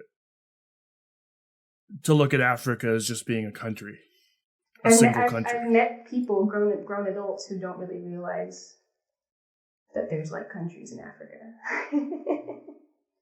And that they could be in any way different, Yeah, it's just not taught in our curriculums. Like, African history is like, there was slavery, and then that's like all they talk about. and like, slavery was like the tiniest blip here. Yeah. And Senegalese, when they talk about it, they don't talk about it unless you bring it up. It's like something that happened to someone else very far away. It's not as up close as it is in the U.S. There's no emotions tied to it, because it wasn't really. It's like, oh, well, our ancestors weren't enslaved because we're here. So it's something that happened to someone else. It's important to compare Africa to Africa, and not necessarily compare it to like America with all of our stressors and all of our racial tensions that you cannot overlay here. You cannot overlay the racial tensions here. It doesn't work like that. Yeah, there's a lot of work to be done. Actually, just on the side, just touching on that, what did you know if do you know if Senegal was sort of a source for slavery in the day? It was. There's an island here called Gorée Island. If you visit it, there's a slavery museum, and there's the slave houses where they used to keep all of the enslaved, not Senegalese, just Senegalese, right, but from all over. In those houses, you call them houses with huge air quotes. And they were directly shipped to America and Brazil, I believe. And then, pen drawings and then photos of what it was in the 1800s. Yeah, and there was slavery of Africans by Africans. A lot of this was done by Africans. And it's important to remember that slavery existed in Africa far before anything else happened, far before Europe got here. But it was different. It was differently done. And then the colonizers came, the slavers came, and they changed what slavery looked like, what it does. They systematized it. And then, Senegalese people were enslaved, but they, the modern people here, it's sort of, it's far away, and it was a tragedy that happened a long time ago, but there's no lasting scars here. The scars here from colonization that happened far later. And it's more psychological, I guess, than tangible. Yeah. Wow. Another sort of theme that There's quite a few, and folks, I'll be linking to everything we talk about, including this article, and folks can, dig deep into those themes themselves. The last theme, though, that I thought was an interesting one, maybe we could touch on, was this sort of, well, before we do it, one thing I kind of saw was there was a lot of themes that sort of suggested that, actually it's, well, not everything is rosy. In some ways, it's actually a better gig to be autistic and live in Senegal than it is to live in North America. Like, if you have the choice, and it would work for you culturally, you might want to be in. Yeah, exactly. Heavily depends on the family, but sometimes with some of my families, I'm like, you know what? Might be true. But one thing I saw that had quite a difference, and definitely, was the last item, the visions of the future. Oh yeah, interesting. It really sounded like, so. I mean, I think there's definitely parents in North America that don't see, their kids ever doing anything successful. Autistic or not, just in general, just they don't have. You've got the 45-year-old at home in the basement. Yeah. Exactly. But there was certainly a lot of folks that have a goal of independence and have a goal of maybe going to college or and they kind of hang on to sort of one idea, and not that any of those are improbable or impossible. There's certainly lots of examples of autistic folk heading off to college and living independently and getting married and having kids and doing everything, and that's certainly it's a realistic possibility. But then when I read the Senegal perspective, it didn't seem like there was much hope. It could be a lack of hope. It could also be just different values. Independence is a huge American value, rooted in our own culture of independence from England, and then you apply that to all of your citizens, and this is an ideal that we set for our kids. It's like, it's one of the words that you hear in America all the time. We want independence for our kids, and the goal of raising a child is so that they leave you and live on their own and have a life on their own and can support themselves, and there's this sort of stigma attached, like if you don't do that, then like, oh, you're not a real adult yet. If you're living at home and you're 30, there's like this shame. I think it's becoming more common actually to stay at home later in the US because of how everything is. But there's still this sort of shame of like, oh, she never really grew up. She wasn't able to be independent. She wasn't able to do that. How sad. In Senegal, and we're not talking about autism here. I'm just talking about, everybody. In Senegal, they don't have that. I guess independence is differently thought of, and so kids grow up and they are sort of expected to stay at home and help the parents and be there for the parents. Remember, this is a culture where there's no social security, there's no benefits, there's no retirement homes, there's no governmental safety net for the elderly, not like in America. So you take care of your parents. That is your job. As a young adult, a middling adult, an older adult, you take care of your parents. And so it's fully expected that at least some of the kids are going to stay home and take care of their parents. There's no shame in that. And the parents will help them as much as they can. You help each other. It goes in both ways. And that's not considered, in the US, you would see that as not being independent. But here it's seen as like you're doing your duty as a child to your parent. Women usually stay at home until they're married, and then they go live with their husbands and their mothers-in-law. Men can stay at home until quite advanced ages. Some men live with their parents, permanently. And then some men, they'll sort of move out in their 30s and they might like get an apartment for a second, and then they might, but they'll swing back for lunch every day, because no one ever really goes that far. Unless they're immigrating to a different country because there's a diaspora happening. But everything's sort of centered around the family house, the big family, la grande famille, the big family, and everybody always comes back to the big family. And so if you marry a wife, she will probably come and live with you, with your parents. The income in a household usually comes from all sorts of different sources. For example, my husband's household, there must be like 6 or 7 different incomes coming in to support that house. It's not just the people that live there. It's like all the brothers and sisters who are all scattered all over Dakar and all over the world. They're all supporting. And so when you have like 12 different people or however many people in contributing to a household, there's no need for independence. You don't need that. That's not an ideal. Yeah. You contribute what you can, and then that's good. And you contribute through work for your parents and work for your family, not just money, if you're physically on site. So in my study, the Americans were totally stressed out because they're trying to have these lofty ideals for their kids of, they need to have an apartment by this age, and they need to be able to have a job, and they have to go to university, and they have to do this, and they have to do that. Whereas the Senegalese parents, they just sort of knew, family members will sort of inherit people. If there's anybody who is unable to take care of themselves fully, if someone passes away, then that person will just come into your house, and it is completely unquestioned, and no one will ever complain, because that's just not how you think of it. Like, that person is your family member, of course you would take that in. And so of course you would take that person in. And so it's never assumed, like, as though, you never talk about people as though they're burdens. Like, you never try to push them out, because even in the economy here in Senegal, there's not a lot of jobs. Some statistic was out there. It's like 75, or like, what is it? 65% of Senegal is under the age of 26 or something, or 75% of Senegal is under the age of 30. It's like, it is a ridiculously young population here, and there's not a lot of jobs to go around. So most young people are unable to find classic employment, traditional employment from an employer the way that we do in the Western world. So if that cannot be an expectation for like any of the siblings of this child, why on earth would you expect that from this child if all of his older siblings can't find jobs either? Like, that would be ridiculous to expect, So there's an economic component, there's a family values component. I mean, there's all these different layers that you can break this down under.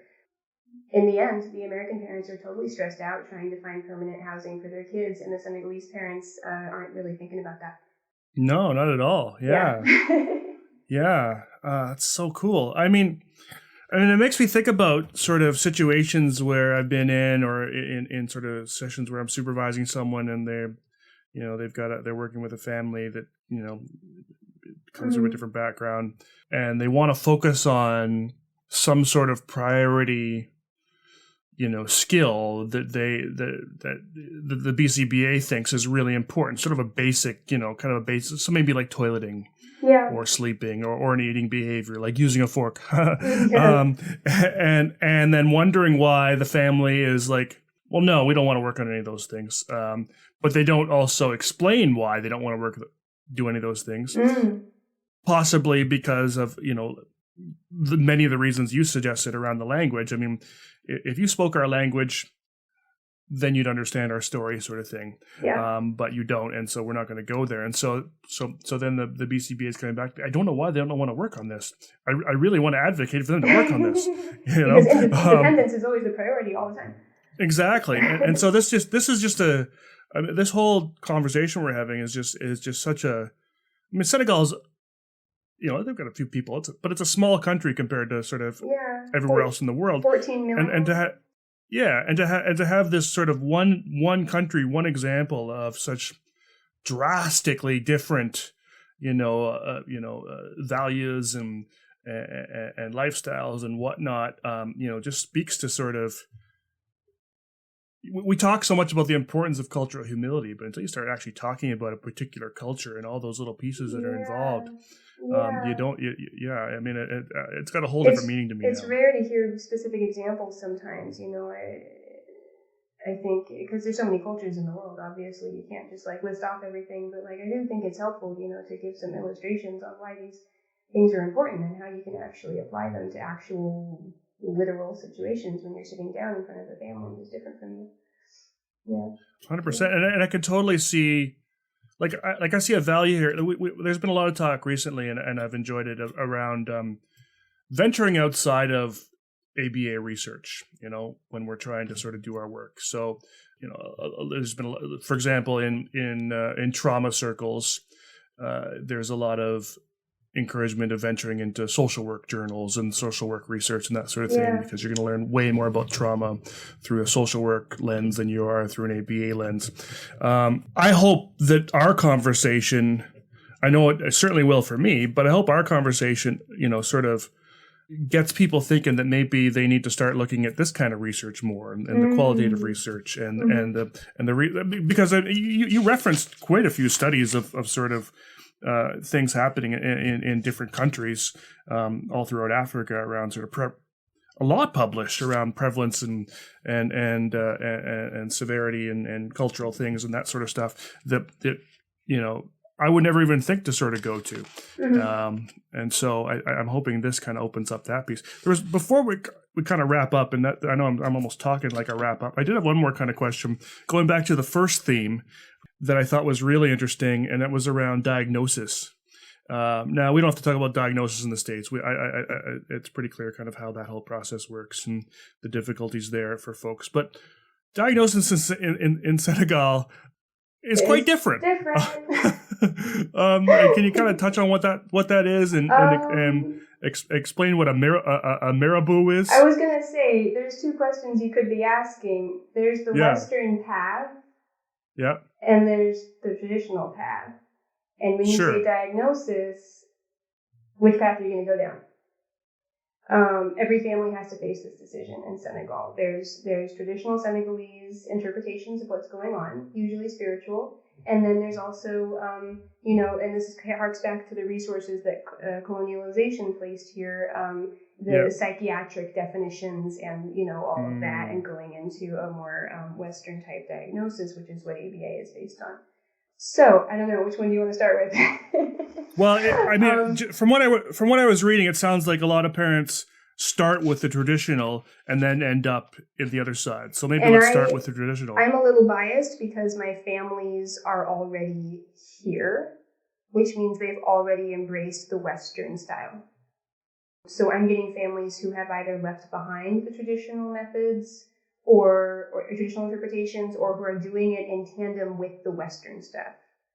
But a lot of Senegalese traditional families, I don't know if it's all or most, I didn't get a number, but gosh, I would say most probably, especially as you go more towards like outside of Dakar, where there's less Western resources, you go into more lower income neighborhoods, you go into more traditional places.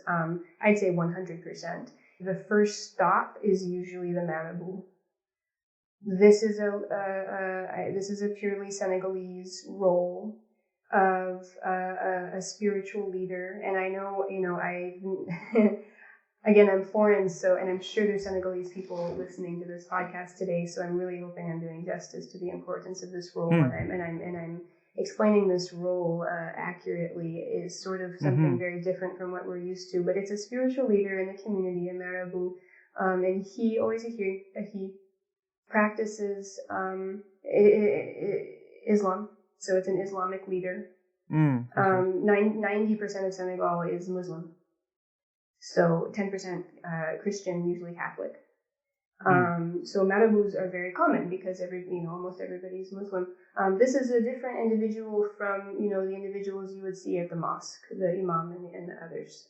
This is someone who is very purely Senegalese. They're practicing sort of separately, and they mix together Muslim. I don't know if I would say practices, but Muslim perspectives, Islamic perspectives, with local traditional Senegalese healer skill sets.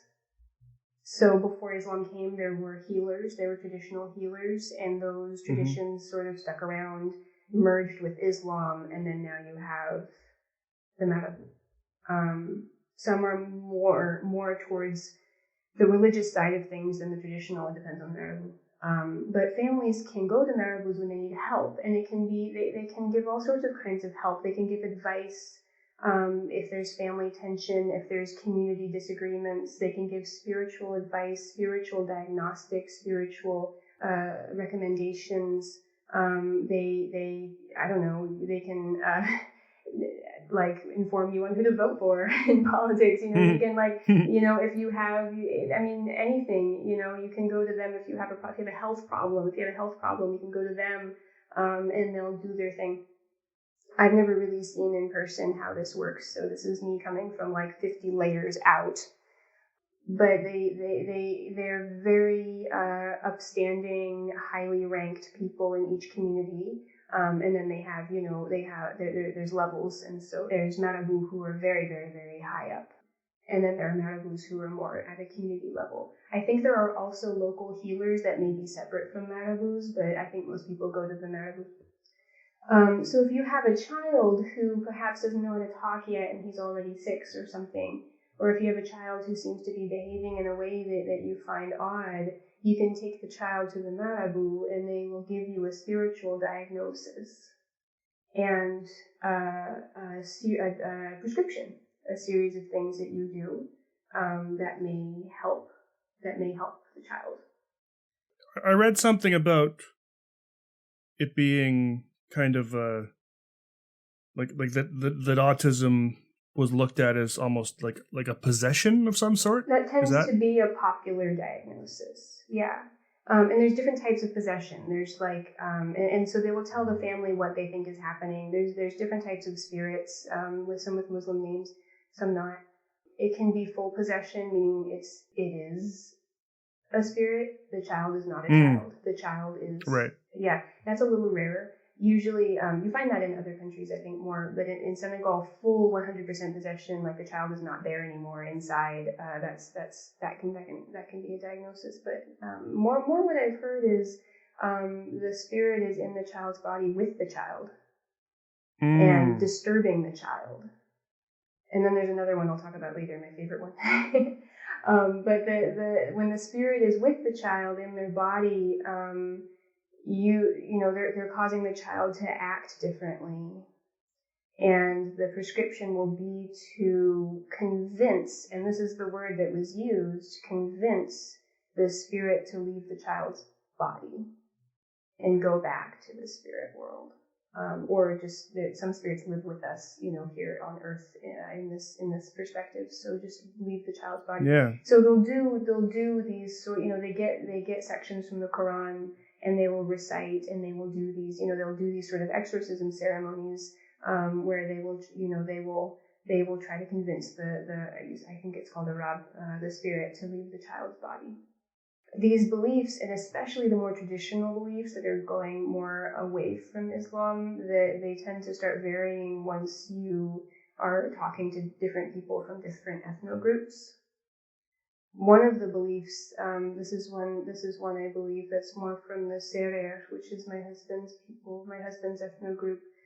It depends who you talk to, you know. There was more of a family vibe. They believe that everyone's soul comes from the spirit world. Everyone's spirit comes from the spirit world. They believe in, this is traditional, remember, this is not the religion that's been overlaid. This is not Islam, this is not, these beliefs are coming out more once you leave the city and go into the villages. Yeah. They believe in reincarnation, and different family members can reincarnate into future generations. So you could give birth and raise your own grandmother, same person, different body. And so spirits go back into the spirit world, and they come back, and they go back, and they come back, and sometimes they talk about it almost as if it's like voluntary, you know. This is the Seria, remember, this is, so I can't speak for other ones. But sure. You know, I think the child mortality rate here is fairly high, or it definitely was in the past. So they view, if a baby passes away, they'll talk about like, oh, he didn't want to be here. Maybe next time he'll be convinced to stay. Huh. So if someone has a miscarriage, or if a baby dies, maybe the next baby is the same baby. It's just in a different body, like we're just trying again. Okay, so here's sort of like a base belief with children who have speech delay or autistic like behaviors, and there's a whole name that's a culturally bound syndrome that seems very similar to autism. They sort of when a child begins talking, that is a signal that they have now accepted this world and they're fully leaving the spirit world. So if they're not talking yet, it's like they still have a foot in the spirit world. So when you have speech delay, they'll be like, oh, he's not really fully with us yet. And we need to convince him to come and be in our world now. So it's less possession. Sometimes it can be possession of like a family member's spirit, another family member, and you have to, like your ancestor, and you have to convince that family member to let him go and go back into the spirit world. So I'm not saying that these beliefs are like held by all of Senegal or anything. This is like very, very specific to, probably one, I don't know, it's very, very specific and it's people maybe who don't practice like the popular religions here. But this all sort of harkens back to this theme of spiritual possession and convincing the foreign spirit or the child to accept this world or to leave the child's body. And that's very Senegalese. It's very nonviolent. It's very like, convincing is a peaceful way of doing this. So that's what a lot of my families have told me is like, oh, they told us it was a spirit. They did a bunch of exorcisms. It didn't work. They said to keep coming back. And they said, this is getting expensive. We have to pay each time. So we're going to try a different way now. So we're coming to you now. Oh, I see. Sorry, what was the favorite spirit? Oh, that was the family one. The family members coming back. Okay. I don't know why it touches me so much, but it almost seems comforting. Like, oh, it's just the same person coming back over and over again. Yeah. Oh, it's just a family member who doesn't really want to let go of him yet, but we got to convince him to let go. It's less invasive and uncomfortable than having like a foreign rab spirit enter your body. It's more like, oh, they're not ready. They're not ready, and they just need to be convinced that they're here now and that they're supported and that they'll go back later because it's reincarnation. You come back. Yeah. I just really like that idea. I do too. I mean, I really like it. It really sends that message that it's okay. that the collect that it's okay, but that collectivist sort of we're all in this together approach that they have as they're alive continues. Beyond the body, and we're all still hanging out. Yeah, that's wicked. Yeah. But more what I hear from my families, my clients, it's more like the foreign spirit that has to be exorcised. That's the one that I hear a lot. Yeah. So they come to me, and then for Western diagnoses, there's not a whole lot of resources. There are some people that do Western diagnoses, but there's no special trainings on autism. They just now started using the diagnostic manuals. There's no like ADOS kits, there's some lack of resources. So for my families that have the means, they're going to go to Europe and get a diagnosis or go somewhere else and then come back.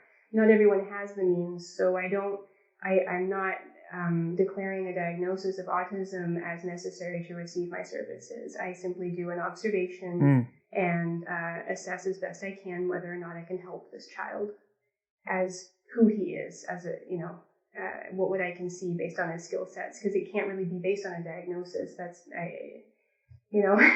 Most of my families don't have a diagnosis. My kids don't have a diagnosis. So I just say, looks like he's kind of spectrum-y. I think I can help. And then I'll say how I think I can help. Yeah. Right on. Yeah. Can I talk about the culture-bound syndrome just for a second before we go? Yeah, no, I really want to hear about that. Yeah, please. So this is also like if you talk to anyone here in Senegal, if you talk to my husband or anybody probably who's listening to this podcast, this is not really something that's like in the Dakar day-to-day life. But there was a paper I cited in my article, Zemplenny, and this was back in 1968, so it was a while ago. Another study that I would love to do someday. He wrote about a culture-bound syndrome. This is my cross-cultural psychology stuff coming out. A culture-bound syndrome is a collection of symptoms that are distressing, usually to the individual or to the other people around them, that tend to only be found in one culture. And once you leave that culture, that cluster of symptoms, it doesn't really exist. So there's culture-bound syndromes all over the world, and those cultures have a name for those syndromes. But once you leave that region or that culture, you don't see those sets of behaviors anymore in those clusters. So it seems like there's some sort of internal pathology going on. There's some sort of internal thing going on, but it manifests according to the culture. Like it fits the culture, and then they name it. But if that person maybe grew up elsewhere, perhaps it would manifest as a different set of behaviors. That is one of the theories. One of the theories is that it's universal and it's just manifesting culturally. Another theory is that these are truly culture-bound syndromes, and the cause and the core of it is also bound within that culture. So that's the other theory. So Zempleni wrote about, he looked at the Wolof people and the Serer people here in Senegal. And he noticed two cultures. Wolof, I don't know how to pronounce this, Nitkubon, I believe. I'm sure I butchered it. And the Serer culturally bound syndrome, Chi Pacher. Again, I'm probably butchered it. I was reading those lists, and he didn't say the word autism in that article, I don't think. But I was reading those lists, and wow, that I was a little bit taken aback. The lists of the symptoms, of the behaviors that are observed by these cultures are very, very similar to the diagnostic criteria lists, or very, very similar to the lists of autistic-like behaviors that we see in the Western world. And it took me aback, because I don't know if he said the word autism anywhere in that article. This was 1968, Right. Autism, yeah. So I was sort of lucky to stumble across this. And it was interesting. I listed off, and I listed off some of the symptoms here. So this is evidence, that autism is everywhere. Or that these profiles, are everywhere. Here's some of the symptoms, avoiding looking at eyes. These are just, people in the villages describing certain kids in their villages. Avoidance looking at eyes and faces, not really showing emotion, flat affect, or perhaps showing emotion at odd times. Preference for being alone or playing alone with objects instead of playing with people. Odd speaking patterns, or perhaps low speech, speech delay, hypersensitivity in certain situations. And then one said fragile health. For both of these syndromes, which could be a reflection of the very harsh environments out in the villages, especially. And this, that kind of seems a little familiar in this list. It does, doesn't it? Yeah. It's like, okay, you can see a child sort of playing alone and maybe showing his emotions differently, and maybe not wanting to look at people's eyes, and maybe not speaking how everyone does, and maybe being very hypersensitive in certain situations. It's like you can sort of see this. Last thing on the list was high physical beauty for both of them. And so they say that not out in the villages, at least in this study, not all these kids, because of their fragile health, not all of the children would live to adulthood. In fact, most of them would not live to adulthood. The ones that did, however, were very much admired for their humility. They don't get into other people's business. They don't gossip. They focus very much on their work, on making sure that their crops are done very well. They're very thorough in their work with their crops, and they keep to themselves, and they have good, meticulous spaces. And because of that, and because of their physical beauty that is listed, they make ideal spouses. These people, yeah. I wanted to put that in the article because it just seems so relevant. It really does, and it yeah. It's making me think about. Go ahead, yeah. I don't know. I love research, and someday I want to go out and do interviews out beyond, where the major religions are having so much influence, and the Dakar urban environment and French and all that is having so much influence, out where all this still may be talked about. And continue these studies, because I don't want these ideas to get lost. No, I think that would be really amazing. It's making me think about, I love this idea of a culturally bound syndrome, because it's really making me think about autism and kind of ableism a little bit. And the reason I say that is because it just makes it sound like sort of, so let's say that was autism in that study, and they just didn't recognize it. Let's just call that autism for the sake of argument. If that was autism in an environmental context that worked. Yes. Right. Yeah. And so we talk a lot about, the problem about changing the individual's behaviors so they're more appropriate, so they'll be more accepted, so they They'll won't sit get at the bullied. table and stack blocks. Exactly, and they'll do things skills. sort of. They'll fit into our culture essentially Yeah. is what we're trying to make. Is what we're trying to do with our with our approach, but a lot of the talk lately, sort of again touching on the reform bit again, is that it needs to be less about the person changing and more about the people around them accepting them for who they are and understanding them more. And it really sounds like in this kind of example that this is sort of like this is that at its ultimate, this is and you don't always see that in Yeah. Senegal even. Like I have a lot of high income families who are living in small apartments and it's mom, dad, and kid. And these are Senegalese families, but they're living like we are. And you can see the differences. You can see the stress. And even in the kid, there's no space to run around. There's no courtyard. They're not being raised like by a bunch of people who totally just accept them the way they are. It's you can see the differences even across all different families here. Senegal is a very diverse country. There's a lot of variety. So you can see, you got those village families a way out, and then you've got these like Dakaroise families, and you can see the difference in the child. I had a couple of families choose to leave Dakar and all of its resources and its schools and everything and go out into the village to live out there because they believed that it was best for the child. We don't need specialized schools. You don't need therapies. You just need to be surrounded by a million people who love you and who'll take care of you and to take care of each other. And you can run around and play in the dirt all day and, and be free.